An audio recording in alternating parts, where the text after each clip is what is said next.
আসসালামু আলাইকুম প্রিয় দর্শক, অন্য মঞ্চের আলাপচারিতায় আপনাদের সকলকে স্বাগত জানাচ্ছি।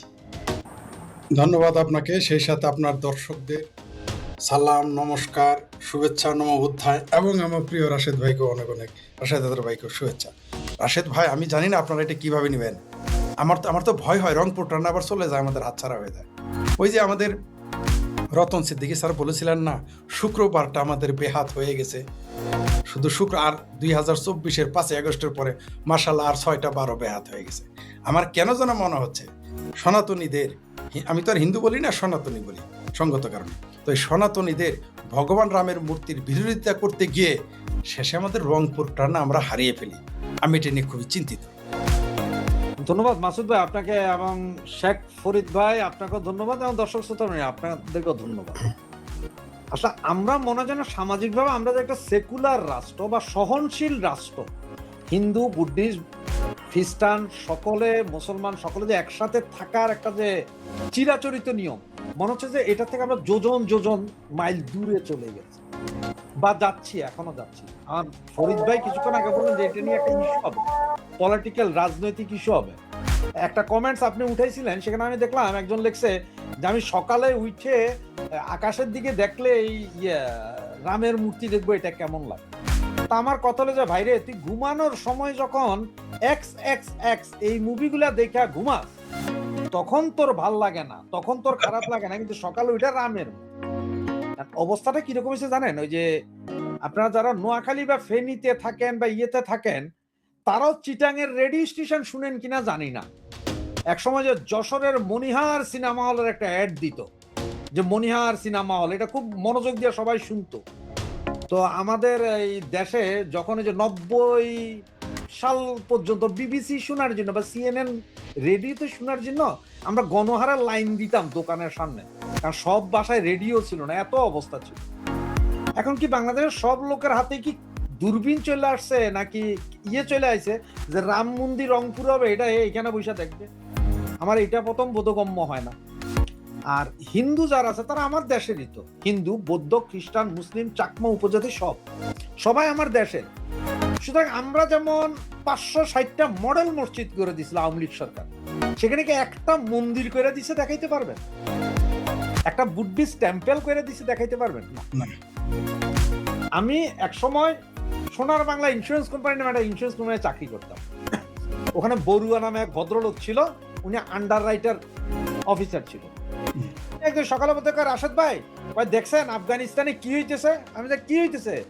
বলে যে স্যার দেখেন, এত বড় বড় বৌদ্ধ মূর্তি সব ভাঙিয়া ফেলাইতেছে। তখন এটা মুসলমান রাষ্ট্র ঘোষণা দিয়েছে, ভাঙতেছে। ভাই স্যার, আপনি একটা জিনিস চিন্তা করেন, এই মূর্তি যখন গায়ের উপর পড়া শুরু করবে আর এই যে হাতে গুলো যখন পড়বে, তখনই আফগানিস্তান বাঁচবে। কি পাগলের মতো কথা কও, একটু দেখা থাকে। 4 দিন পরে দেখি যে আমেরিকা শুরু করছে কার্পেট বোম। ও কয় দেখছেন নি স্যার বৌদ্ধ মূর্তির হাত কেমনে পড়ে? এত করার পরে এই বৌদ্ধ মূর্তিগুলো দেখার জন্য এখনো সারা পৃথিবী থেকে লোক যায়, ছবি তোলে, ট্যুরিজম হচ্ছে, ব্যবসা হচ্ছে, দেশের লাভ। আফগানিস্তানে কিন্তু ট্যুরিজম কিন্তু বৌদ্ধ মূর্তির কারণে। তো হয়তো এই একটা রাম মন্দির দেখার জন্য আমার দেশে হয়তো 5 লক্ষ লোক বছরে আসবে, ক্ষতি টাকার। এই এক মুসলমান দেশে এই এক রাম মন্দির। আইফেল টাওয়ার যখন করে, আমি যেই দেশে আছি, আইফেল টাওয়ার যখন করে, একতলা হওয়ার পরে সারা ফরাসিরা আন্দোলন শুরু করছে, এইটা করলে পরিবেশ দেখা যাবে। এরপরে সরকার বুঝাই টুজাই 2 তালা করলো, পরে তো এখন পূর্ণটা পরিবর্তন হলো। 10 লক্ষ লোক প্রতি বছর ঢুকে আইফেল টাওয়ার দেখতে।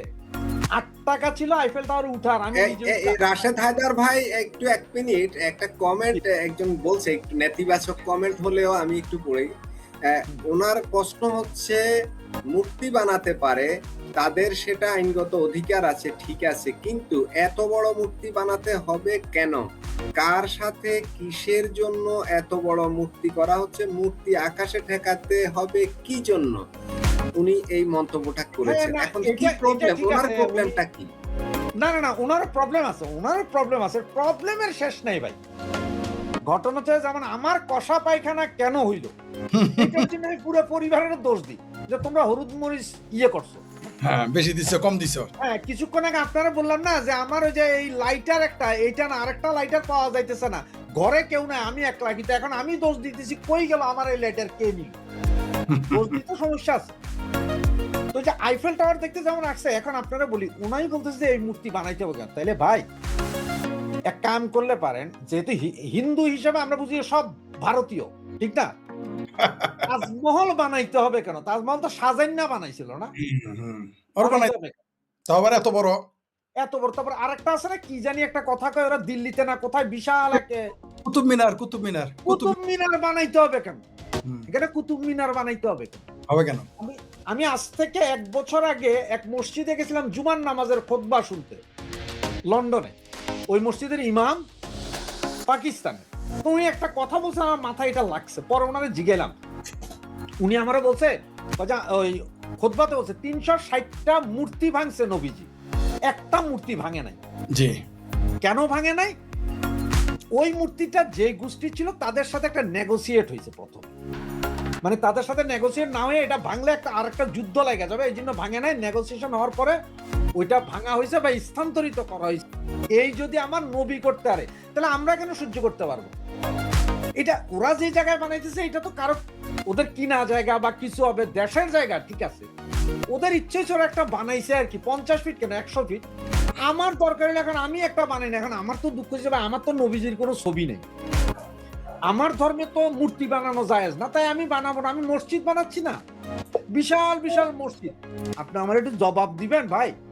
আমরা 360টা মসজিদ, 560টা মসজিদ তো বানালাম না সারা বাংলাদেশে? না না না, ওইটা আমরা তো ওইটা বানাইছেন, ওইটা আসলে আপনার আমার হিসেবে অর্থের অপচয় করছেন।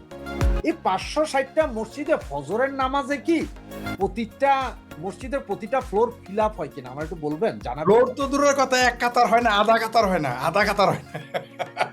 আমরা যখন ছোট ছিলাম, এটা আপনাকে 86 সালের কথা বলি, মসজিদে যাইতাম, তো প্রথম কাতারের লোক হইতো সামনে ইমাম সাহেব, শীতকালে যায় করতে হবে, পোলাপাইন সব শয়তান না, পিছন থেকে যায় ফ্যান ছাইরা দিতাম ইমাম সাহেবের মাথারটা, আর এইসব লাইনের মাঝখানে দাঁড়ায় যেতাম এমনি। এরপর ইমাম সাহেব যখন গাইল দিত, আমরা আরো উত্তেজিত, কে চালাইলো কে চালাইলো কে চালাইলো। তখন তো সিসিটিভি ছিল। আর আমি 560টা মসজিদ বানাইছি, এটা নিয়ে কি কোনো আমার দেশের অন্য কোন ধর্মের লোকরা বলছে যে ভাই আমাদের একটা মন্দির বানাই দিলে না কেন, আমার একটা এই বানাই দিলে না কেন?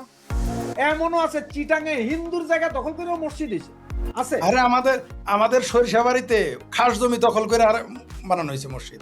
হ্যাঁ, তাহলে এখন আমরা বিতর্কিত, ওদের ধর্মটা ওদের করতে দেই, অন্তত এইটা হইলে কি এবার সারা পৃথিবীর কাছে একটা মেসেজ যাবে যে না, একটা দেশ সেকুলার, যে ওরা মুসলমান অধ্যুষিত 99%, কিন্তু 1% হিন্দুর, বৌদ্ধ, খ্রিস্টানের নিরাপত্তা দিচ্ছে।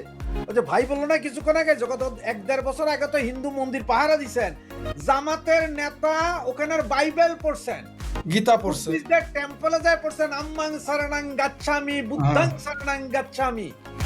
তো ভাই ওগুলা পড়তে, ভোটের আগে ওগুলা পড়তে মজা লাগে না। ঘটনা হয়েছে কি জানেন, আমাদের অভ্যাসটা এমন যে আমি গরুর মাংস খাবো, ছাগলের মাংস খাবো, মুরগির মাংস খামু, কিন্তু শুয়োরের মাংস খামু না। আমি সব মাংস, মানে পৃথিবীর অমুক অমুক মাংস হারাম, কিন্তু একটা মাংস আছে যেটা খাইতে হলে তখন আর চিন্তা করি না যে এটা হিন্দু, বৌদ্ধ, খ্রিস্টান না মুসলমান, ওই মাংস সব মজা লাগে, এটা খাই তখন। হ্যাঁ, ওটা খুব মজা, ওইটা খুব মজা। এইসব ছাইরা দেখেন সৌদি আরবে, দুবাইতে নরেন্দ্র মোদী যায় পূজা করে আসছে, সৌদির আমির, শেখ ওরা সাথে ছিলেন, ওইখানে যদি সমস্যা নয় আপনি কি? এবং একটা ইয়ে দিয়ে ফরিদ ভাই আপনি হয়তো জানবেন, মাসুদ ভাই জানবেন, সৌদির জেদ্দা, তারপরে সৌদির যতগুলো এয়ারপোর্ট আছে সবগুলো এয়ারপোর্টে ঘোরার অভিজ্ঞতা আছে আমার বিভিন্ন কাজে। ইমিগ্রেশনের সব ইন্ডিয়া, তো ওদের দেখি যে সব হিন্দু, সব যে লাল পট্টি বান্ধা, দোকান যা আছে সমস্ত দোকানগুলোতে, এয়ারপোর্টের ভেতরে দোকানগুলোতে সব হচ্ছে যে আপনার ফিলিপিনো। ফিলিপিনো তোরা কি মুসলমান? কথা না, খ্রিস্টান, সব লিভিং টুগেদার করে সৌদির মতন দেশে। ওই হেরা তো এইটাতে আনে নাই যে এখানে মুসলমান ছাড়া হবে না, কারণ আপনাদের আমার নেয় না কেন জানেন? জানেন আমরা চোর, পাক্কা চোর, এই জন্য নেয় না। আমি জেদ্দা এয়ারপোর্টে 6 দিনের একটা ট্রেনিং দিতে গেছি আমি ফ্রান্স থেকে, সেইখানে জিজ্ঞেস করা হয়েছে আমার ন্যাশনালিটির, আমার অরিজিনাল কি পাকিস্তান কিনা।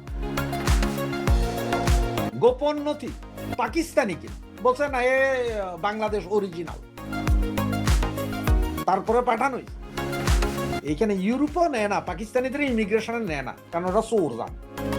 সৌদির মতন জায়গায় যেখানে ইন্ডিয়ানরা হিন্দুরা কাজ করতেছে, ওদের মেধা আছে, ঠান্ডা মাথায় কাজ করে, মেধা আছে। আমিও গাইল দিই, কিন্তু ওদের ভাই মেধা আছে।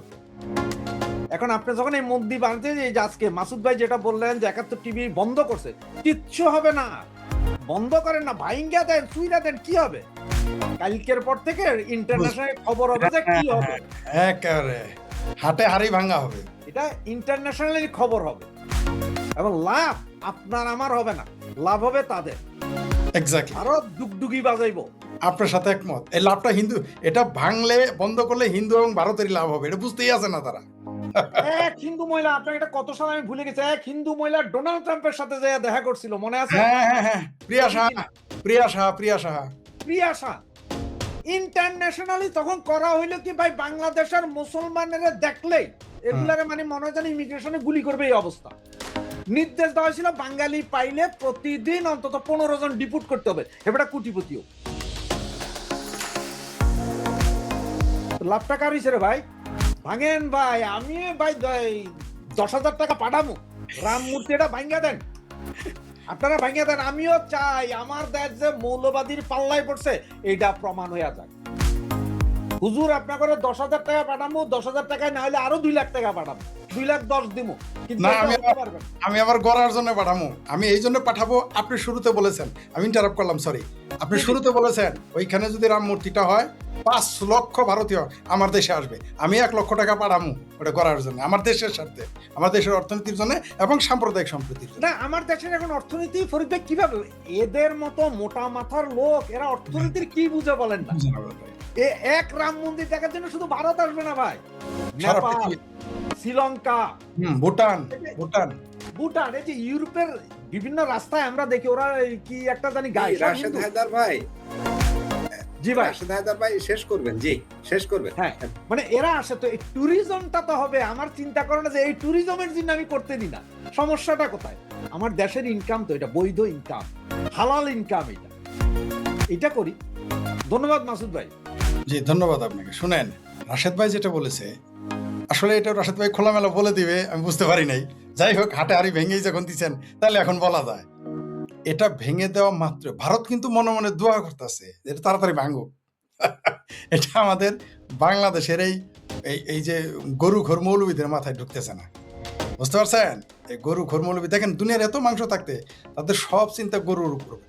দেবী শেট্টি নাম আপনারা শুনেছেন, ভারতের প্রখ্যাত বাংলা ভাষীতে, সে বাংলা কথা বলতে পারেন। তার সেই ব্যাঙ্গালোরের যে তার যে হসপিটাল, আমি অনেকবার সেখানে গিয়েছি, তার সাথে আমার ব্যক্তিগতভাবে 3 বার সাক্ষাৎ হয়েছে, মুখোমুখি 3 বার বা 4 বার এরকম মুখোমুখি হয়েছে। সেইখানে কি বলতেন তিনি জানেন? শুধু আমার সামনে না, এরকম নাকি আরো কয়েকজনের সাথেও বলেছে। তো আমরা কথা, এমনি তারা একা না, নিশ্চয়ই জানেন ওখানে তারা আমি একা হেড টু হেড বসি নাই, মেন টু মেন, ওইখানে আরো 2-4 জন ছিল। তিনি কি বললেন জানেন? চিটাগাঙের লোক, যত লিভার সিরোসিস, যত হার্টের রোগী সব চিটাগাঙের। আপনি বুঝেন, চিটাগাঙের একটা ফ্লোরই আছে আলাদা ওইখানে, ওই হসপিটালে ব্যাঙ্গালোরে। তো তিনি কি বললেন জানেন? ওই গরুর মাংস বেশি বেশি করে খাবেন আর আমার এখানে চলে আসবেন, আপনারা গরুর মাংস খালি আমার লাভ।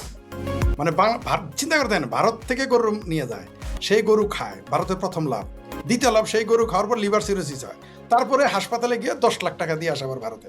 মানে গরুও খাইলো, সেই গরুর জন্য আবার হার্টের সমস্যা, 10 লাখ টাকাও দিয়ে আসলো বা 5 লাখ টাকা দিয়ে আসলো। তো তার মানে বুঝতে পারছেন তো, 2 দিকেই তার লাভ। তো আপনি রাশেদ ভাই যেটা বলেই ফেলেছেন, যখন এই হিন্দু সনাতনীদের ভগবান রামের মূর্তি যদি ভাঙে বা এটা হতে না দেয়, অলরেডি তো এটা ইন্টারন্যাশনাল নিউজ হয়ে গেছে, যখন এটা ভেঙে ফেলবে বা এটা বন্ধ করে দিবে নির্মাণ, তার মানে এটা যারা এটা যে উদ্দেশ্যে করেছে তাদের উদ্দেশ্য সফল, উদ্দেশ্য সফল। কিন্তু এইটা যদি হতে দেয় তাহলে বাংলাদেশে 2 দিক থেকে লাভবান হবে। প্রথমত, এই সরকারের প্রতি বিদেশিরা পজিটিভ চিন্তা করবে, বাংলাদেশ সম্পর্কে পজিটিভ চিন্তা করবে। এবং রাশেদ ভাই যেটা বললেন, আমার ধারণা রংপুরের ওই পলাশবাড়িতে রাম মূর্তি স্থাপন করার জন্যে, আপনারা হয়তো জানেন যে এখন হাজার হাজার কোটি টাকার ব্যবসা হইতেছে অযোধ্যা রাম মন্দিরে। এইখানে কমসে কম 500 কোটি টাকার ব্যবসা হবে প্রতি বছর, কম পক্ষে এটা ধরে নি শুধু বাংলাদেশের জনগণ দিয়ে। আর ভারত থেকে যদি আসে তাহলে 1,000 কোটি টাকা পার হয়ে যাবে মিনিমাম, এটা বললাম মিনিমাম। আর আপনি যে বললেন না ইউরোপ আমেরিকা থেকে আসবে, সেটা তো হিসাবই নাই, সেটার তো হিসাবই নাই। তো এইটাও আমাদের হইলো কি জানেন, আমরা হলাম মানে বিশেষ করে বাংলা ভাষী যারা মুসলমান হয়, এরা উন্মাদ, এত বড় উন্মাদ যে নিজের ভালোটাও এরা বোঝে না।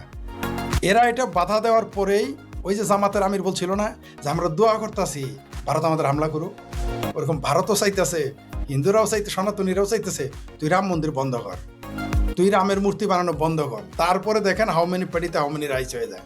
এটা আমাদের বাংলাদেশের মাথা মোটা, ঘাড় মোটা। আর আমার ভাবির পোলাদের এখন পেট পোলা হয়ে গেছে। আর তারা এখন আগে নাকি না খায় থাকতো, দুষ্ট লোকেরা বলে 800 টাকা নাকি বাকিও রাখিছে একজনের কাছে।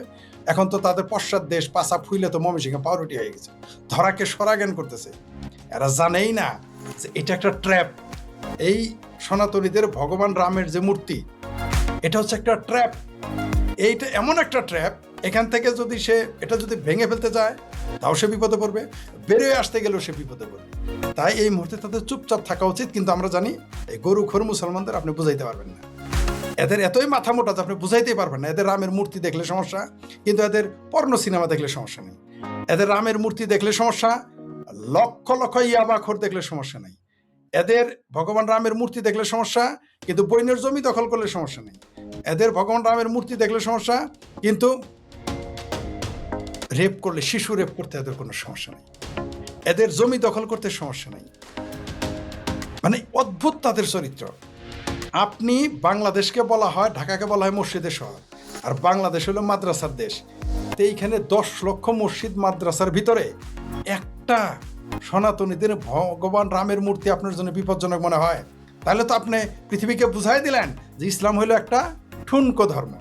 যে 10 লক্ষ মসজিদ মাদ্রাসার সামনে একটা 32 ফুট বা 42 ফুট বা 100 ফুট ভগবান রামের মূর্তির কাছে কিছুই না। এটা তো তারাই প্রমাণ করে দিচ্ছে। মানে কত বড় বোকা এরা, আমি ভাবতেই পারতেছি না। আর আন্তর্জাতিকভাবে এমন চাপে পড়বে এটা বন্ধ করে দিলে। আপনি দেখেন আফগানিস্তানের মতো কট্টর ইসলামী শরিয়া আমিরাত, তারা কিন্তু বৌদ্ধ মূর্তি ভাঙার পর তারা কিন্তু আবার নিজেরা গড়তে দিয়েছে। এটা নিশ্চয়ই বাংলাদেশ তার চাইতে বেশি কট্টর না। এরা বুঝতেই পারতেছে না যে এরা যদি এটা বাধা দেয়, এই বাংলাদেশ, প্রথমত বাংলাদেশের যে ইমেজ এমনিই তো নাই, মানে যাও আছে তাও থাকবে না। মানে অন্তত এখন আন্ডার প্যান্ট আছে, হাফ প্যান্ট আছে, উপরে তো কিছুই নাই, শার্ট নাই, জামা নাই, টুপি নাই, পাগড়ি নাই, লুঙ্গি নাই, প্যান্ট নাই, কোনো রকম একটা হাফ প্যান্ট আর নিচের একটা আন্ডার প্যান্ট আছে। আমার ধারণা সনাতনীদের এই ভগবান রামের মূর্তি গড়তে না দিলে সে প্যান্টটাও চলে যাবে। আর আমার কেন যেন মনে হচ্ছে, মানে আমি এটা বলতে চাই নাই, আপনি ওটা বলছেন বলে সাহস পেলাম বলতে, এই রামের মূর্তি গঠন না করতে দিলে আজ হোক কাল হোক রংপুর চলে যাবে। টেইরি পাবে না তারা, টেইরি পাবে না কিভাবে রংপুর চলে যাবে। এটা এমন একটা ফাঁদ। এই যে আমাদের দেশে একটা কথা প্রচলিত আছে যে হিন্দুদের নাকি বুদ্ধি, ওরা পিয়াজ খানা, ঠান্ডা মাথার বুদ্ধি। ঠান্ডা মাথার বুদ্ধি কিন্তু গেমটা কিন্তু খেলে দিছে। বল কিন্তু এখন মুসলমানের কোর্টে, বল কিন্তু এখন তারেক রহমানের কোর্টে, বল কিন্তু এখন জামাতের কোর্টে, বল কিন্তু এখন হেফাজতে পাকিস্তানের কোর্টে, বল কিন্তু এখন চামড়া, আল্লাহ চামড়া নাই, পীরের কোর্টে, হিন্দুদের কোর্টে না। এটা তাদের বোধোদয় হবে কিনা আমি জানি না, তবে এটা বাংলাদেশের জন্য অগ্নি পরীক্ষা। যদি এটা হতে না দেয় তাহলে চতুর্মুখী বিপদে পড়বে। হতে দিলে বরং লাভ হবে। তাই আমি মনে করি বাংলাদেশ সরকারের উচিত শুধু ভগবান রামের মূর্তি না সনাতনীদের, বরং সরকার বলুক তোরা ভাই কালী দেবী আর একটা বানা, উত্তর রংপুরে বানাইছস, রাজশাহীতে গিয়ে একটা কালী দেবীর মূর্তি বানা, জামালপুরে গিয়ে একটা জগন্নাথের মূর্তি বানা, বরিশালে গিয়ে ভাই তুই একটা দুর্গার মূর্তি বানা। এটাই যদি বরং ঘোষণা করে, বরং সরকার কে যেন বললো যে জমিকার জায়গাকার। আচ্ছা 560টা মন্দির, মডেল মসজিদ আপনি বানাইতে পারলে হিন্দুরা কি দাবি করতে পারে না? বিএনপির এক নেতা তো বলেছেই তিনি মডেল মন্দির বানিয়ে দিবেন, বিএনপির নেতা তো বলেছে। এখন যদি বলি কইলে মায়ের খায়, না কইলে বাপে এটা খায়, 10 হয়েছে। তুমি মন্দিরে মূর্তি পাহারা দিতে পারলা, মন্দির পাহারা দিতে পারলা, হাই রে ভণ্ড। তার মানে তুমি যে ওটা ভণ্ডামি করছো এখন পরিষ্কার। কি সমস্যা এইখানে সনাতনীদের দৃষ্টিতে এইখানে তাদের মা ভবানী বা দুর্গার একটি শরীরের অংশ বা সীতার একটি শরীরের অংশ, তাদের ভাষা, তাদের মিথে, মাইথোলজিতে যে শরীরের একটা অংশ বাংলাদেশে আছে। আরে ভাই এইখানে যেটা আপনি বললেন, এইখানে আমরা যদি এগুলো ট্যুরিজম করি, শুধু হিন্দুদের কাছে আমাদের প্রতি বছরে 1 লক্ষ কোটি টাকা চলে যায় ভারতের ট্যুরিজমের কারণে, সম্ভবত 1.5 লক্ষ টাকা, মানে চিকিৎসার, মানে মেডিকেল এবং ট্যুরিজমের কারণে, সাধারণ ট্যুরিজম 1.5 লক্ষ কোটি টাকা চলে যায়। আমি নিশ্চিত এই বাংলাদেশে যদি আমরা ভারতে পশ্চিমবঙ্গের প্রত্যেকটা হিন্দুর পরিবার বাংলাদেশে আসবে ঘুরতে, এগুলো করলে মানে আমাদের বাজেটের টাকা আমরা এখান থেকে অর্ধেক আয় করতে পারি। এগুলো তাদের মাথাতেই না। আপনি ইন্দোনেশিয়া করতেছে, আপনি তো অবশ্যই ইন্দোনেশিয়া গেছেন মনে হয়। এইখানে ইন্দোনেশিয়া দেখেন বালিতে তারা কি করে, জাকার্তায় গিজ গিজ করে হলো এই মাদ্রাসা, কিন্তু রেভিনিউ আসে কই থেকে? জাভা থেকে, ঠিক আছে, যেখানে মন্দির, যেখানে মূর্তি, তাদের সেখান থেকে টাকা আসে, ওই টাকা দিয়ে মসজিদ মাদ্রাসা বানায়। মানে আসলে নিজের বোঝ যদি নিজে না বুঝে কেউ বুঝাইতে পারবো না। যদি কোনো কারণে সনাতনীদের এই ভগবান রামের মূর্তি যদি গড়তে না দেয় বা এটা বন্ধ করে দেয়, তাহলে বাংলাদেশ ট্র্যাপে পড়ে যাবে, ফাঁদে পড়ে যাবে। কোথায় রাম নাই বাংলাদেশের?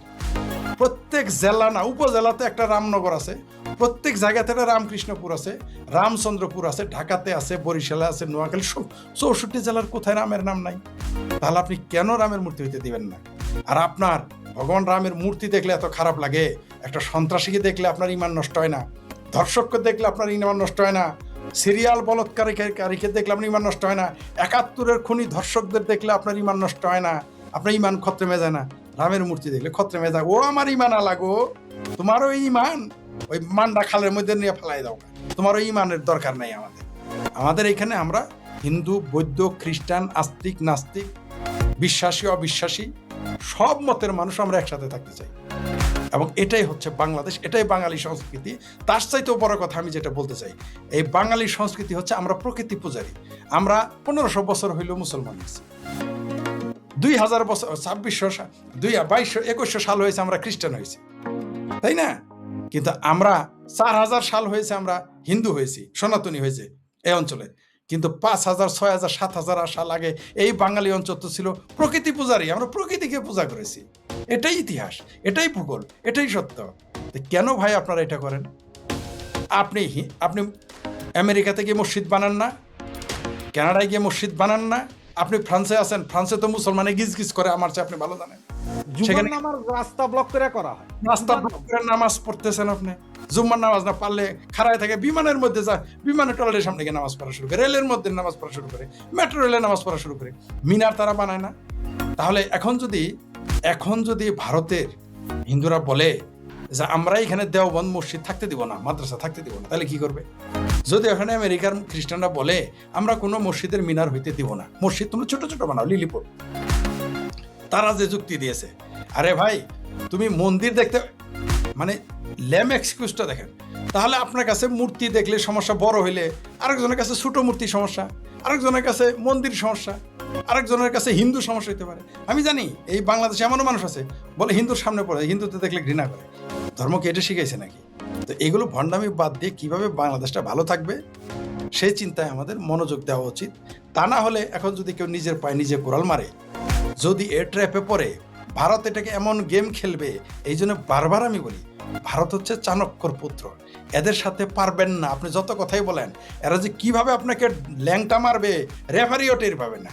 তার মধ্যে একটা কিন্তু ল্যাং মেরে দিয়েছে এই যে সনাতনীদের ভগবান রামের, এটা হলো এমন একটা ফাউল করেছে, এমন একটা ল্যাং মেরেছে, রেফারি এটাকে হুইসেল দিয়ে ধরতে পারতেছে না। মানে এত সুন্দরভাবে ম্যারাডোনার মতো হাত দিয়ে গোল দিতেছে, কিন্তু বুঝার কিছু উপায় নেই, গোল মেনে নিতে হবে। এই ট্র্যাপটা পেতেছে, আমার ধারণা এই ট্র্যাপে পড়ে গেছে বাংলাদেশি মুসলমান, বাংলাদেশের এই তথাকথিত মুসলেকা সরকার এই ট্র্যাপে পড়ে গেছে। জি, ধন্যবাদ। আসসালামু আলাইকুম। আওয়ামী লীগ যত সংগঠিত হচ্ছে, যত গুছিয়ে আনছে, যত তার ঝটিকা মিছিল বের করছে, ততই কিছু বিচিত্র বিচিত্র ঘটনাও ঘটা শুরু করেছে। আমরা আজকে একটা আলোচনা আপনাদেরকে বললাম যে আওয়ামী লীগ সমর্থিত ছাত্রলীগ তারা নেত্রকোনায় এক সমন্বয়ককে, সাবেক সমন্বয়ক, ওই বৈষম্যবিরোধী ছাত্র আন্দোলনের সময় জাহাঙ্গীরনগর বিশ্ববিদ্যালয়ের সমন্বয়ক ছিল, তাকে মোটামুটি লিঙ্ক করে তাকে হেনস্থা করেছে।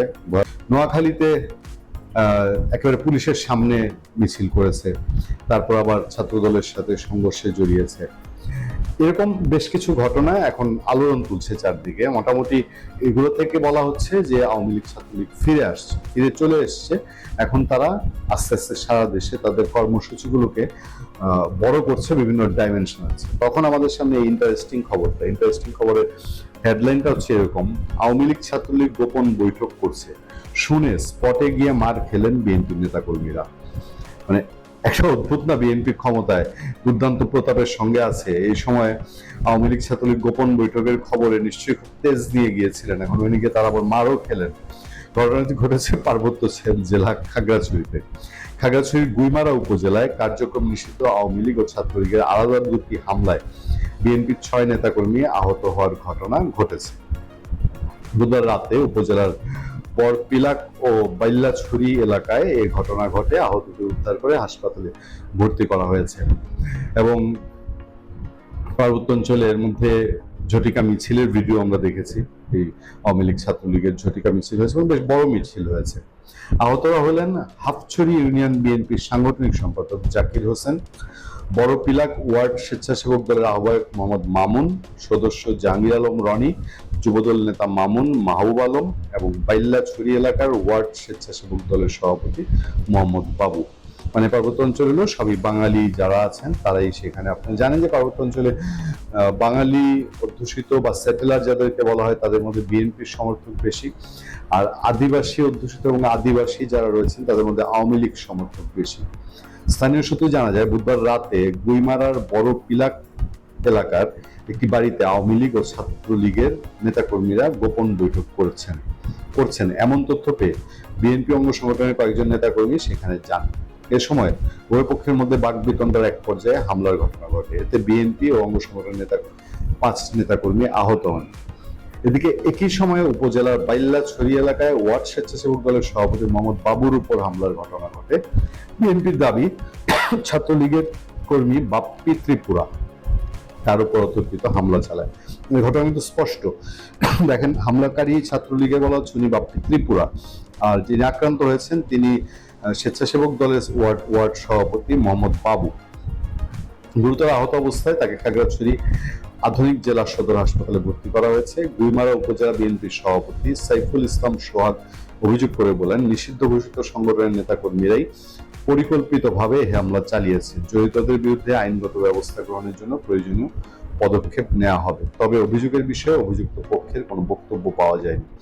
গুইমারা থানার ভারপ্রাপ্ত কর্মকর্তা ওসি মোহাম্মদ সরওয়ার্দী বলেন, ঘটনার বিষয়টি শুনেছি, তবে এখন পর্যন্ত থানায় কেউ লিখিত অভিযোগ করেননি। অভিযোগ পাওয়া গেলে তদন্ত সাপেক্ষে প্রয়োজনীয় আইনগত ব্যবস্থা নেওয়া হবে। আবার সেই একটা কথাই রিপিট করতে হয়, এই যে বিচ্ছিন্নভাবে শুরু হয়েছে এগুলো না ভবিষ্যতে আরো বড় আকার ধারণ করে, এবং এই বড় আকার ধারণের আশঙ্কা থেকে আমরা বলি আওয়ামী লীগ ছাত্রলীগ নিয়ে যে ঘটনা ঘটছে এগুলোর একটা রাজনৈতিক বড় সমাধান হওয়া উচিত। আর নাহলে ভবিষ্যতে এই বিশৃঙ্খলা, এই সহিংসতা আর কোন দিকে রূপ নেয় সেটা কেউই গ্যারান্টি দিয়ে বলতে পারে না। ভালো থাকবেন, সুস্থ থাকবেন। ওপারে যেতে হবে। ওপারে যাওয়া মানে হলো আমাদের জন্য বাংলাদেশে গণতন্ত্র ফিরিয়ে আনা, প্রধানমন্ত্রী শেখ হাসিনা যা যা বলেছেন সেই কাজগুলো শেষ করা, বাংলাদেশের মুক্তিযুদ্ধের পক্ষে শক্তিকে রাজনীতিতে ফিরিয়ে আনা এবং ক্ষমতায় ফিরিয়ে আনা। আজকে অর্থমন্ত্রী আমির খসরু মাহমুদ চৌধুরী 2026-27 সালের বাজেট প্রাথমিকটা প্রকাশ করেছেন। বাজেট আমি যতটুকু দেখলাম আমার কাছে বাজেটটা ভালো মনে হয়েছে এবং আমি অভিনন্দন জানাই তারেক রহমানের সরকারকে, অর্থমন্ত্রী আমির খসরু মাহমুদ চৌধুরীকে, এবং আমি আশা করি তারা বাজেটটা বাস্তবায়ন করবেন। করতে পারবেন কিনা সেইখানে দুই একটা চ্যালেঞ্জ নিয়ে কথা বলি। যেটা সবাই বলছে যে 6 লক্ষ কোটি টাকা রাজস্ব আয় করা, এটাকে অসম্ভব বলা হচ্ছে। অর্থাৎ বাজেটে 9 লক্ষ কত কোটি টাকার বাজেটে 6 লক্ষ কোটি টাকার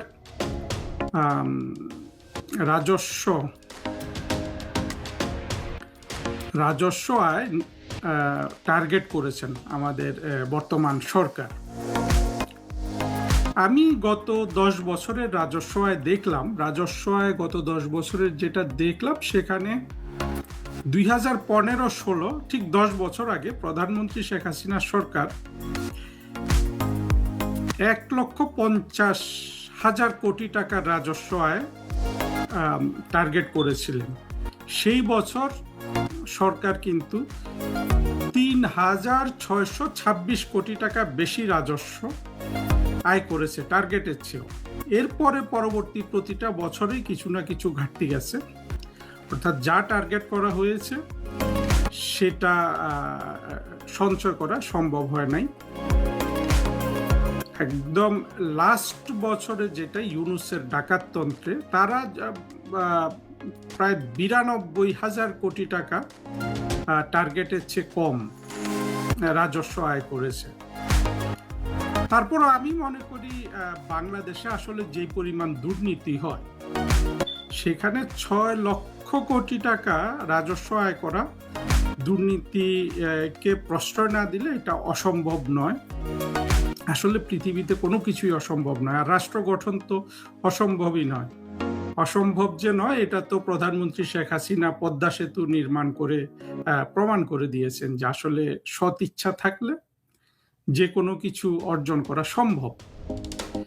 তবে ৬ লক্ষ কোটি টাকা রাজস্ব আয় করতে গিয়ে যেটা হতে পারে, যদি টার্গেট পরিপূর্ণ হবে কিনা সেই বিষয়ে মন্তব্য করছি না, কিন্তু ডাইরেক্ট কর তো বড় লোকরাই বেশি দেয়। ইনডাইরেক্ট কর যেটা ভ্যাট, রাজস্ব আয় মূলত তিনটা জিনিসই তো, কর, শুল্ক আর হইল যে মূসক বা ভ্যাট, যেটা ইনডাইরেক্টলি যারাই বাংলাদেশে পণ্য কিনে সবাই দেয়। তো ভ্যাটের উপর বেশি চাপ যাওয়ার একটা সুযোগ আছে, অর্থাৎ ধনীরা স্কেপ করলে দরিদ্রদের উপর চাপটা বাড়তে পারে। এটা সরকার সচেতন থাকলে হয়তো এখানে তারা একটা ব্যালেন্সড অ্যাকশন নিতে পারবে।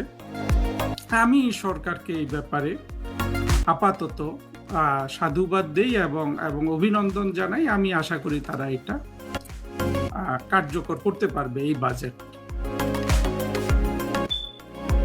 তবে আমার প্রশ্ন কিন্তু ভিন্ন জায়গায়। আমি যেই জায়গায় প্রশ্নটা করি সেই জায়গাটায় প্রশ্নটা রাখছি।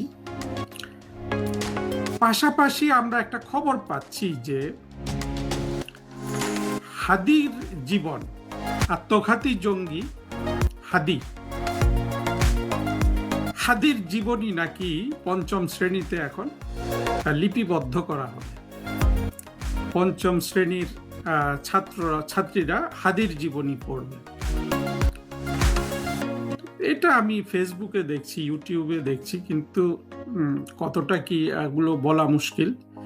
অর্থাৎ বিএনপির সরকার হাদিকে বীর মনে করে, বীর মুক্তিযোদ্ধা। আমাদের সমাজে আসলে ভাষা জ্ঞান এত কম, আপনি যখন বীর মুক্তিযোদ্ধা বলবেন আপনি একজন মুক্তিযোদ্ধাকে কিন্তু বড় না করে ছোট করলেন। আমরা তো এই নিয়মই প্রচলন করেছি যে বীর মুক্তিযোদ্ধা। এগুলো ভাষা সম্পর্কে আমাদের জ্ঞানের অসারতার কারণে এই জিনিসটা হয় আর কি। আমরা বিশেষণ প্রয়োগ করি। বিশেষণ আসলে খুবই খারাপ জিনিস। ভাষাতে অন্তত বিশেষণটা হলো যে এটা ওজন কমায় ভাষার শব্দের, অর্থাৎ নাউন যেগুলো আছে আর কি। মুক্তিযোদ্ধা একটা কালেকটিভ নাউন, বীর যদি যোগ করেন ইন্ডিভিজুয়ালের পাশে বা ইয়েতে ওজনটা কমে যায়। তা হাদি হলো বীর, ২৪-এর জঙ্গি, ২৪-এর যারা স্বাধীনতা মনে করে তাদের কাছে একজন বীর সে। কিন্তু হাদি হলো বাংলাদেশের, আমরা যে নিকৃষ্ট হয়ে গেছি, আমাদের সমাজ যে কোনোভাবেই বিকশিত হয়নি। আমাদের সমাজে তো গুণ ছিলই, এই গুণে ধরা সমাজে আপনার গুণে ধরা একটা বাঁশের লাঠি বা একটা কাঠ একসময় কিন্তু ভেঙে পড়ে, তাসের ঘরের মতো ভেঙে পড়ে। হাদির যে চরিত্র আমরা দেখলাম, শুধু তার অশ্লীল শব্দচয়ন সেটা না, অশ্লীলতা তো আছেই, কিন্তু সব মিলে হাদির উত্থান, হাদির টিকে থাকা, হাদির বীর হওয়া, হাদির জানাজা এবং হাদিকে খুন করা, পুরো জিনিসটা আমাদের রাষ্ট্র এবং সমাজকে যে ঘুণ ভেতর থেকে কেটে কেটে কেটে কেটে একেবারে একটা স্তূপে পরিণত করছে, কোলাপস করিয়ে দিয়েছে, সেটার প্রতীক হলো কিন্তু হাদি। বিস্তৃত ব্যাখ্যায় যাব না, আমি বেশি কথা বলতে আসিনি।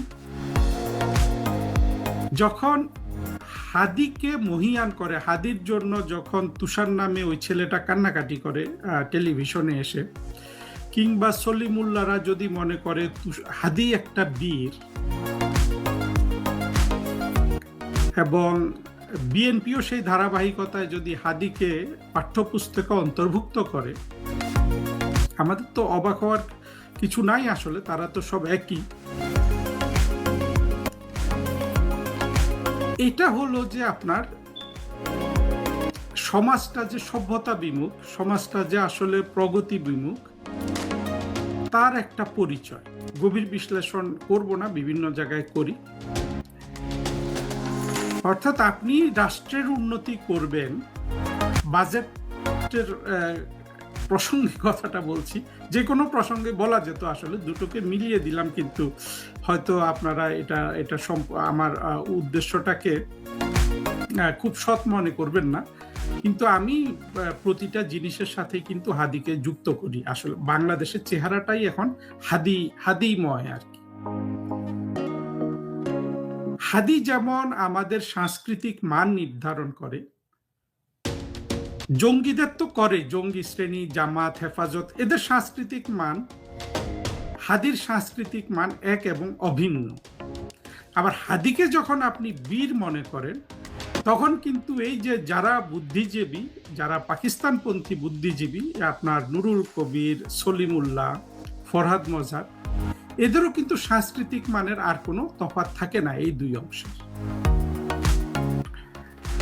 এবং এতটুকুন সাংস্কৃতিক মান যদি আপনি রাষ্ট্র ব্যবস্থায় ধারণ করেন, যদি আপনি তাকে পাঠ্যপুস্তকে অন্তর্ভুক্ত করেন, এর অর্থ হলো যে আপনি যেই বাজেট আজকে প্রকাশিত হয়েছে, এই বাজেট বাস্তবায়নের জন্য আপনি কিন্তু প্রস্তুত নন।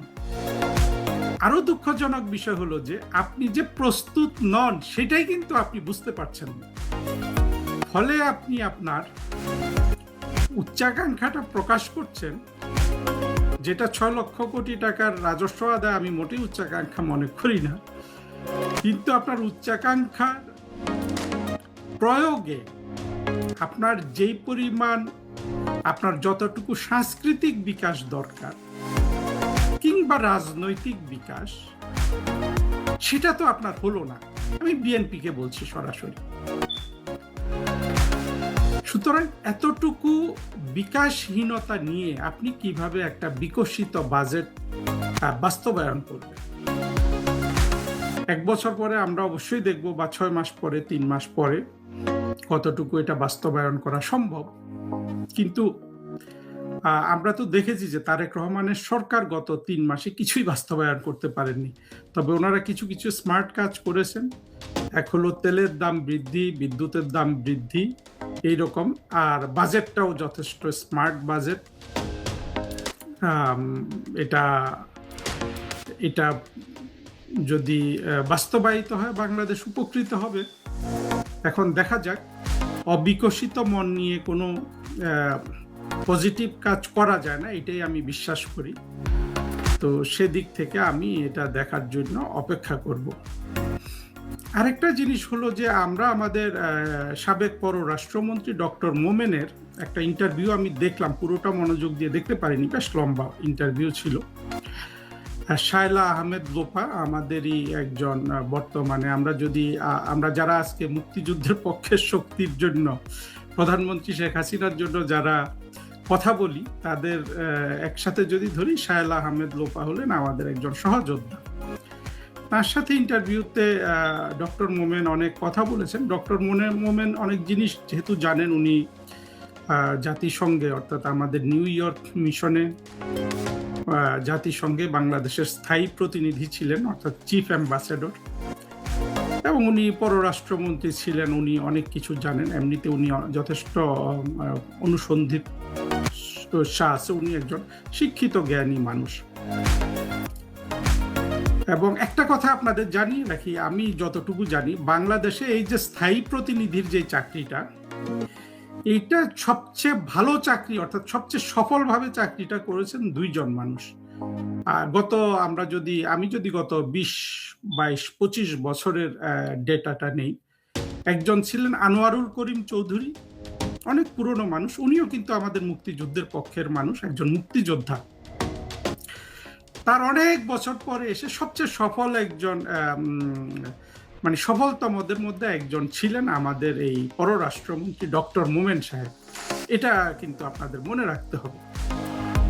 তো মোমেন স্যার যেটা বলেছেন, একটা কথা আমি ওনার সাথে একটু দ্বিমত পোষণ করি। উনি বলেছেন যে খলিল সাহেবের, অর্থাৎ ডক্টর খলিল বা রজার খলিলের যে জাতিসংঘের সাধারণ পরিষদে যে উনি নির্বাচিত হলেন, এইখানে আমেরিকার কোনো ভূমিকা আছে বলে উনি তেমনটা মনে করেন না। দেখুন, এইটার সাথে আসলে মোমেন স্যারের সাথে একমত হতে পারলাম না। আমেরিকা যদি কাউকে বলতে হবে না, আমেরিকা যদি কাউকে ভোট দেয়, তার জন্য 10-20টা ভোট কিন্তু এমনি চলে আসে। আমেরিকান প্রভাব বলয়, বলতে হবে না, আমেরিকার প্রভাবটা আসলে এত। তো ওই জায়গায় স্যার কিভাবে বললেন যে উনি মনে করেন না মোমেন সাহেবের খলিলের নির্বাচনে আমেরিকার ভূমিকা আছে বলে উনি মনে করেন না, ওটার সাথে আমি একমত নই। আর ওটা উনি যেটা বলেছেন ওটা সত্য, যে বাকি অন্য ক্যান্ডিডেটটা দুর্বল ছিল সাইপ্রাসের, ফলে দুর্বল হওয়াতে তারপরেও কিন্তু খলিল সাহেব অল্প কয়েক ভোটে কিন্তু জিতেছেন। আরেকটা জিনিস মোমেন স্যার বলেছেন যেটা আমার কাছে আরেকটু খটকা লেগেছে, সেটা হলো যে আমেরিকার সাথে আমাদের সম্পর্ক সবসময় ভালো, কিন্তু গভীরতাটা এবং জটিলতাটা তো দেখতে হবে। আমেরিকা তো রেজিম চেঞ্জের অংশ হয়েছে এবং টাকা দিয়েছে, এটা তো প্রেসিডেন্ট ট্রাম্পই বলেছেন। সেই ক্ষেত্রে সহজে যখন স্যার বললেন যে আমেরিকার সাথে আমাদের সব সময় সম্পর্ক ভালো, সেখানে কিন্তু আসলে আওয়ামী লীগ বা মূলধারার লোকজনের কাছে একটা মিক্সড সিগন্যাল বা রং সিগন্যাল যায়। আর আমেরিকা তো শেখ হাসিনা সরকারের পতন চেয়েছে, এবং মোমেন স্যার তখন পররাষ্ট্রমন্ত্রী ছিলেন যখন ডিপ স্টেট বলতে কথিত ডিপ স্টেট, অর্থাৎ আমেরিকান প্রশাসন বা আমেরিকান রাষ্ট্রযন্ত্র, যখন শেখ হাসিনা সরকারের পতন চায় বারবার। আমরা তো অনেক কিছু দেখেছি, যে আপনার র্যাবের উপর স্যাংশন দিয়েছে, এখন তো এসব নিয়ে কোনো কথা নাই। তারপরে ভিসার স্যাংশন কারো উপর আরোপের কথা বলা হচ্ছিল। এগুলো তো ভালো সম্পর্কের লক্ষণ না। ফলে যেটা হয়, মোমেন স্যার সারল্যের সাথে অনেক কথা বলেন যেটা আসলে মানুষেরকে বিভ্রান্ত করে। আমি আশা করি এই বক্তব্য থেকে আপনারা বিভ্রান্ত হবেন না। আর মোমেন স্যার আরো কিছু অশনি সংকেত যেটা বলেছেন সেটার সাথে আমি সম্পূর্ণ একমত। আওয়ামী লীগ সরকারের পক্ষে কিন্তু, অর্থাৎ মুক্তিযুদ্ধের পক্ষে বাংলাদেশে কোনো মানবাধিকার সংগঠন নাই। যত মানবাধিকার সংগঠন, অধিকার সব হলো কিন্তু জঙ্গি মৌলবাদীদের। অর্থাৎ বাংলাদেশে মুক্তিযুদ্ধের পক্ষের মানুষের আসলে মানবাধিকার বলতে কিছুই নেই, কারণ তাদের কোনো সংগঠনই নেই। এবং এই সংগঠনটা ক্রিয়েট করার জন্য আওয়ামী লীগ সরকার কিন্তু কাজও করে নাই। মোমেন স্যার তো মন্ত্রী ছিলেন, যাই হোক আমরা ধরে নিতে পারি যে উনি যেহেতু ওনাকে হয়তো ধমক দিয়েটি ওনার কথা কেউ শুনতো না, কিন্তু আওয়ামী লীগ সরকারের তো এইসব ভুল আছেই আসলে, যার ফলে এখন এত মানবাধিকার লঙ্ঘিত হচ্ছে সারা বিশ্বে, কিন্তু এটার কোনো আওয়াজ নাই। কারণ মুক্তিযুদ্ধের পক্ষের শক্তির সাথে তো কোনো মানবাধিকার সংগঠনই নাই। এটা খুবই একটা অশনি, মানে একটা দুর্ভাগ্য আর কি। আমাদের আসলে কূটনীতিতে মূল যে সমস্যাটা আমি দেখি সেটা বলে এই লাইভটা শেষ করে দিচ্ছি। আমাদের কূটনীতিতে মূল সমস্যা হলো, ধরুন যে বিশ্বটা যে দুই ভাগে বিভক্ত, গণতান্ত্রিক বিশ্বের সাথে আসলে আমরা আমাদের যে কূটনীতির যে মাইন্ডসেটটা, এটা এখনো গণতান্ত্রিক বিশ্বের সাথে আমরা খাপ খাওয়াতে পারি নাই। এটা একটু দীর্ঘ আলোচনা, এই জায়গাটায় আমি একটা হয়তো ভিডিও করব। সম্মানিত দর্শক, আজকে যে বিষয়টি নিয়ে আলোচনা করব, কোনো রকম ভূমিকা না টেনে সরাসরি আলোচনা করব জামাত এবং বিএনপির যে সম্পর্ক, যেটি পার্লামেন্টে আপনারা যেটিকে দহরম মহরম দেখছেন, কিংবা অতীতের স্মৃতিতে যদি আপনি ফিরে যান, তাহলে যেখানে আপনি দেখবেন জামাত এবং বিএনপি ভাই ভাই, জামাত এবং বিএনপির ঐক্যমত্য সরকার, সেই জিনিসটি নষ্ট হয়ে গেছে। জামাত কৌশলী একটা দল, সারাটা জীবন তারা কৌশল করে সফলতা লাভ করেছে। তারা যত যুদ্ধ করেছে এগুলো গোপনে করেছে। 1971 সালে কেবলমাত্র তারা প্রকাশ্যে যুদ্ধ করেছে। এর বাইরে 1947 থেকে আজকের অবধি তাদের সকল যুদ্ধগুলো, প্রতিবাদগুলো গোপনে করেছে, রাতের আধারে করেছে, এবং তারা শরীরের চাইতে মনকে, শরীরের চাইতে ব্রেনকে বেশি ব্যবহার করেছে। কাজেই বর্তমান জমানাতে তারেক রহমান সাহেবের সঙ্গে জামাতের আমিরের ব্যক্তিগত সম্পর্ক, সালাউদ্দিন সাহেবের সাথে জামাতের আমিরের বা জামাতের সভাপতির কৌশল বা কুশল বিনিময়, এটা জামাতের একটা কৌশল। কিন্তু বাস্তবতা হলো যে এই দুটো রাজনৈতিক দল, এদের মধ্যে বিভেদ এবং সংবাদ একেবারে চরম আকার ধারণ করেছে, এবং এটা নিষ্পত্তি হওয়ার নয়। এটি মানে কোনো অবস্থাতে এখানে সমঝোতা সম্ভব নয়। এর কারণ হলো আপনার তলোয়ার দুটো, কিন্তু তলোয়ারের খাপ হলো একটা। তো আপনি যে কোনো একজনের মধ্যে ঢুকতে পারবেন। সিংহাসন, পৃথিবীতে হাজার হাজার ইতিহাস রয়েছে যেখানে 4-5 ভাই মিলে একজনকে বিয়ে করেছে, বউ বিয়ে করেছে, প্রেমিকাকে প্রেমিকরা ভাগ করেছে, অথবা প্রেমিক একজন পুরুষ আছে, 4 জন নারী আছে, এই একজন পুরুষকে 4 জন নারী সময়ের প্রয়োজনে মেনে নিয়েছে। এমনি কিন্তু আপনি আমাদের স্বাভাবিক সমাজে এটি হয় না, মানে 4 বউ একসাথে একজন জামাইকে মেনে নেয় না। কিন্তু সময়ের প্রয়োজনে যখন পুরুষ থাকে একজন, 4 জন নারী অসহায়, তখন তাদের প্রয়োজনে তারা সেটাকে মেনে নেয়। অথবা একটা পুরুষ, 4 জন পুরুষ বা 5 জন পুরুষ, তাদের একজন স্ত্রী থাকবে, পালাক্রমে তারা তাদের স্ত্রীর কাছে যাবে, একদিন একজন, আরেকদিন আরেকজন, আরেকজন। এটা কোনো অবস্থাতেই আমাদের এই সমাজে কল্পনা করা যায় না, কিন্তু এই ঘটনা এখনো ঘটছে পৃথিবীতে, আর অতীতে অহরহ ঘটেছে। এবং প্রায় কয়েক হাজার বছর ধরে মাতৃতান্ত্রিক সমাজে এইভাবে নারীরা অ্যাবসলিউটলি স্বাধীন ছিল, তারা একাধিক পুরুষদেরকে বিয়ে করত। তো এই যে সময়ের প্রয়োজনে যা কিছু অসম্ভব ঘটে, এর মূল কারণটা হলো ক্ষুণ্ণিবৃত্তি, ক্ষুধার চাহিদা। ক্ষুধার প্রয়োজনে মানুষ এই কাজগুলো, অসম্ভব কাজগুলো করে।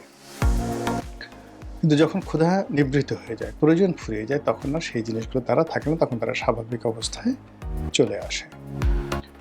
তো জামাত এবং বিএনপির যে সম্পর্কটি, এটি ছিল প্রয়োজনের তাগিদে, সময়ের প্রয়োজনে। আর এখন যে পরিবেশ পরিস্থিতি তৈরি হয়েছে, সেটাও সময়ের প্রয়োজনে। বিএনপি এবং জামাতের এই যে সম্পর্কটি, এই সম্পর্কটি এখন অহিনকুল এবং ডাকুমরার সম্পর্কে পরিণত হয়েছে। আর এই সম্পর্কটি কোনো অবস্থাতেই রিবিল্ড করা সম্ভব নয়। একটি বিরোধ, একটি সংঘাত, একটি মতদ্বৈততা, এবং উভয় পক্ষ মানে ব্যাপক ক্ষয়ক্ষতির মানে মোকাবেলা না করে, ক্ষয়ক্ষতির সম্মুখীন না হয়ে, যুদ্ধ না করে এখানে সমঝোতা বা শান্তি চুক্তিতে তারা আসতে পারবে না। কারণটা হলো সমস্যাটা তৈরি হয়েছে রিজিক নিয়ে, পেটে লাথি দেওয়া হয়েছে। আপনি যখন কারো পেটে লাথি দিবেন, তখন সে সেটা মেনে নেবে না। এখন ধরুন, গত 2টি বছর ধরে জামাত যে জায়গাগুলোতে তারা তাদের আধিপত্য বিস্তার করেছিল, মিলিটারিতে, জুডিশিয়ারিতে, সিভিল অ্যাডমিনিস্ট্রেশনে, পুলিশে, ব্যবসা বাণিজ্যে, ব্যাংক, বিমায়, সর্বত্র এই 100 দিনে, সরকারের 100 দিনে জামাতের সব কিছু তছনছ করে দেওয়া হয়েছে। যেখানে যেখানে জামাত ছিল সেখানে খুঁজে খুঁজে খুঁজে খুঁজে, অর্থাৎ আওয়ামী লীগকে যেভাবে এই যাকে বলা হয় অপদস্থ করা হয়েছে, শুধুমাত্র জামাতের লোকজনকে জেলে নেওয়া হয়, কিন্তু জামাতের সাথে জেলে গেলে জামাতের জন্য বেটার হতো। সেই কাজগুলো না করে যেটা করা হয়েছে, প্রত্যেকটা জায়গা থেকে জামাতকে উচ্ছেদ করা হয়েছে, তাদের রুটি রুজিতে হাত দেওয়া হয়েছে। আওয়ামী লীগ যেভাবে তাদের আর্থিক প্রতিষ্ঠানগুলোকে টার্গেট করেছিল, বিএনপি একইভাবে তাদের আর্থিক প্রতিষ্ঠানগুলোকে টার্গেট করেছে। আপনারা সাম্প্রতিক সময় দেখেছেন যে তাদের খোলামেলা কথাই, যেটা হলো বাংলাদেশের বেশ কয়েকটি শিল্প প্রতিষ্ঠান রয়েছে, যেমন নাবিল গ্রুপ আছে, আকিজ গ্রুপ আছে। এই আকিজ গ্রুপ, নাবিল গ্রুপ, এরা সবাই জামাতের কট্টর সাপোর্টার। পুরো আকিজ গ্রুপের পুরো পরিবার, এর মধ্যে ইভেন আকিজ গ্রুপে আওয়ামী লীগের সমর্থক আছে, আওয়ামী লীগের এমপি ছিল, কিন্তু তারাও মূলত জামাতের প্রতি সফটেন। তো সেই আকিজ গ্রুপের মালিক বশির উদ্দিন, মানে ওদের অনেকগুলো গ্রুপ, মানে বিভাগ আছে, ভাইরা আলাদা আলাদা ব্যবসা করেছে। এই যে বশির উদ্দিনকে যে বাণিজ্য উপদেষ্টা বানানো হলো, এটা মূলত জামাতের তদবির। জামাতকে যারা বিভিন্ন সময় সবচেয়ে বড় অঙ্কের টাকা ডোনেট করে, তার মধ্যে আকিজ গ্রুপ অন্যতম, এবং তার মধ্যে এই আদ্দিন হাসপাতালের যে মালিক, যে ভদ্রলোক আছেন, তিনি জামাতের প্রধানতম ডোনার। আর সেই আদ্দিন হাসপাতালের ভিতরে একটা মসজিদ আছে, এবং সেই মসজিদের খতিব হলো এই যে এখন যে এমপি হয়েছে, যাকে আমরা রাশ্মিকা মান্দানা বলে ঠাট্টা বস্কারা করি, আমির হামজা। এই আমির হামজা মাসে 5 লাখ টাকা বেতনে দীর্ঘদিন ধরে এই আদ্দিন হাসপাতালের উপরে যেটা মসজিদ আছে, সেই মসজিদে তিনি চাকরি করতেন। আর এই চাকরির বাইরে গিয়ে তিনি সারা দেশে ওয়াজ এবং মাহফিল করতেন, এবং পুরোটাই এই আদ্দিন হাসপাতাল তাকে প্রমোট করত। জামাতের অনেক বড় বড় নেতা, যেন ধরুন এই যে এখন আজাহারিকে যে আজকের এই পর্যায়ে আনা হলো, এটার পেছনে পুরো আকিজ গ্রুপের একটা বিরাট অবদান রয়েছে। আপনারা যারা যশোর, অভয়নগর, বেনাপোল, এই সমস্ত এলাকাতে যেখানে আকিজের ইন্ডাস্ট্রিগুলো, পরিবারগুলো, সেখানে আধিপত্য আছে, সেখানকার লোকজন এই ঘটনার চাক্ষুষ সাক্ষী দিতে পারবে।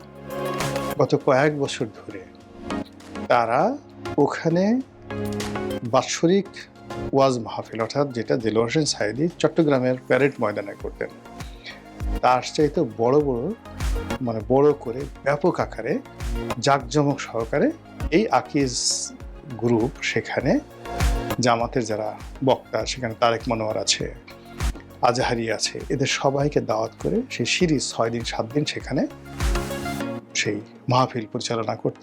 শেষের দিকে শেখ হাসিনা এটা বন্ধ করে দিয়েছিল। তো সেই আকিজ গ্রুপের আদ্দিন হাসপাতালের লাইসেন্স সরকার স্থগিত করে দিয়েছে। বোঝার চেষ্টা করুন,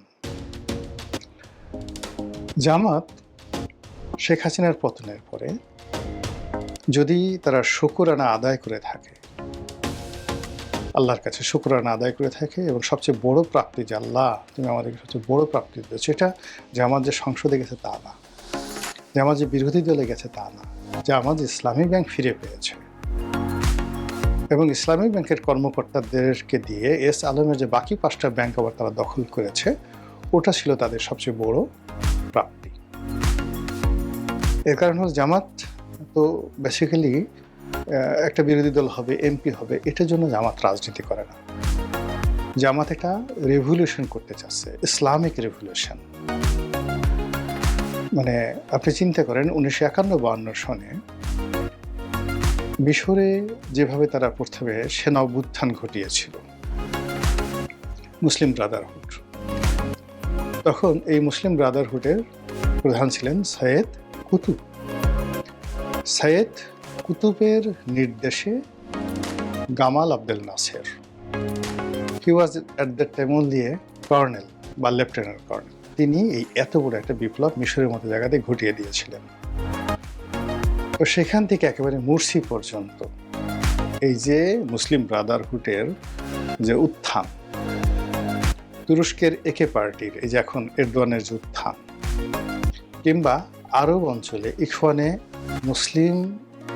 মুসলিমিনের যে উত্থান, এর সঙ্গে হামাসের যে উত্থান, এ সব কিছু একই সূত্রে, ইভেন হুতি, হামাস এবং মধ্যপ্রাচ্যে যে ইরান সমর্থিত অন্য যে সকল গ্রুপ আছে, হিজবুল্লাহ, তো এদের যে স্ট্রাকচার, যেদের গঠন এবং এদের সঙ্গে যে পারস্পরিক যোগাযোগ, এটা বলতে গেলে গ্লোবালি ইনক্লুডিং পাকিস্তানের জামাত, তারা একই সঙ্গে একত্রে কৌশলগত পার্টনার হিসেবে কাজ করে সারা দুনিয়াতে একটা ইসলামী বিপ্লব এবং একটা রেভলিউশন ঘটানোর জন্য। এবং সেই রেভলিউশনের মূল থিম হবে ওহাবিবাদ। আর সেই ওহাবিবাদ আরবের দেশে, আর আমাদের দেশে এটি হবে মওদুদিবাদ, আবুল আলা মওদুদির মতাদর্শ অনুসারে। এই লক্ষ্যে তারা যে একটা এমিরেটস, ইসলামী এমিরেটস প্রতিষ্ঠা করবে, সেই এমিরেটসটি শত শত বছর তারা বাংলাদেশ শাসন করবে।